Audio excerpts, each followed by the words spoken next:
एक बार एक बाज एक बड़े से पेड़ के ऊपर अपना घोंसला बना रखा था। उस घोंसले में बाज ने अपने अंडे दिए थे। उसी पेड़ के ठीक नीचे मुर्गी का भी घोंसला था और मुर्गी ने भी अपने घोंसले में अपने अंडे दिए थे। एक दिन बहुत तेज से आंधी आ गई और बाज के घोंसले से एक अंडा नीचे गिर गया और मुर्गी के अंडे से जाकर मिल गया। मुर्गी उसे अपना अंडा समझकर सेने लगी। कुछ दिनों के बाद उन सभी अंडों से बच्चे बाहर आ गए। उन सभी बच्चों में से एक बाज का भी बच्चा था। मुर्गी ने देखा लेकिन कहा ठीक है चलो भाई मेरा ही बच्चा है। उसे अपना बच्चा समझकर उसकी देखभाल करने लगी। बाज का बच्चा भी मुर्गी के बच्चों के साथ दाना चुगता था। जिस तरह से मुर्गी के बच्चे कुछ दूर उड़ करके बैठ जाते थे उसी तरह बाज का बच्चा भी कुछ दूर उड़ता उसके बाद से बैठ जाता। एक दिन वो अपनी मुर्गी माँ के साथ दाना चुग रहा था। जब उसने अपने सिर को ऊपर उठाया तो उसने देखा कि आसमान में बहुत बड़ा पक्षी बादलों को चीरता हुआ बड़े शान से उड़ा है। उसने अपनी मुर्गी माँ से पूछा कि माँ ऊपर जो बड़े शान से एक पक्षी उड़ा है वो कौन है? तो मुर्गी ने कहा बेटा वो पक्षियों का राजा बाज है, वो बहुत ही शक्तिशाली होता है। तो बच्चे ने कहा माँ मैं भी ऊपर उड़ना चाहता हूँ। इस पर मुर्गी ने कहा बेटा हम लोग मुर्गी हैं, हमारा काम है नीचे सर झुकाकर चलना, हम ऊपर नहीं उड़ सकते हैं। बच्चे ने मुर्गी की बात मान ली और सर को नीचे झुकाकर वही काम करता रहा, दाना चुगता रहा और कुछ दूर उड़ता और फिर बैठ जाता।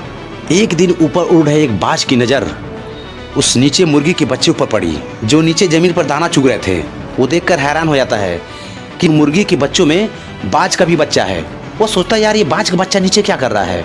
वो तुरंत नीचे आता है और उस बाज के बच्चे से कहता है अरे यार तुम यहाँ पर क्या कर रहे हो, तुम तो बाज के बच्चे हो। वो कहता नहीं मैं मुर्गी का बच्चा हूँ। कहता नहीं देखो तुम्हारी चोंच मेरी जैसी है, तुम्हारे पंख मेरे जैसे हैं, तुम्हारे पंजे मेरे जैसे हैं, तुम बाज के बच्चे हो। तुम नहीं चाहते खुले आसमान में सैर करना, आसमान का बादशाह बनना? बच्चा कहता है मैं चाहता तो हूँ पर। जैसे ही इतना कहता है वैसे बाज उस बच्चे को अपने पंजे में पकड़ता है और लेकर ऊपर उड़ जाता है। वो बच्चा चिल्लाता रहता है मुझे छोड़ना मत, मैं गिर जाऊंगा, मैं मर जाऊंगा। बाज उस बच्चे को बहुत ऊपर तक ले आता है और ऊपर ले आकर कहता है अब मैं तुम्हें अपने पंजे से छोड़ूंगा। तुम्हारे पास दो ऑप्शन है। पहला ऑप्शन है नीचे ज़मीन से टकरा कर अपना दम तोड़ दो और दूसरा ऑप्शन है अपने पंखों को खोलो और आसमान का बादशाह बन जाओ। इतना कहते हुए उस बाज ने उस बच्चे को अपने पंजे से छोड़ दिया। बच्चा बहुत तेज़ी से नीचे आने लगा।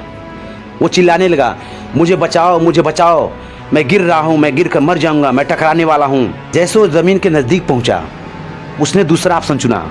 उसने अपने पंखों को खोल दिया और खुले आसमान की गहराइयों में सैर करने लगा। दोस्तों हमें भी अपने अंदर छिपी काबिलियत को पहचानना होगा, अपने आप से सवाल करना होगा कि जो काम हम कर रहे हैं क्या हम उसी के लायक हैं, क्या हम उसी के लिए बने हैं या हम उससे और भी बेहतर कर सकते हैं। खुद ही को कर इतना बुलंद कि हर तकदीर से पहले खुदा बंदे से खुद पूछे बता तेरी रजा क्या है।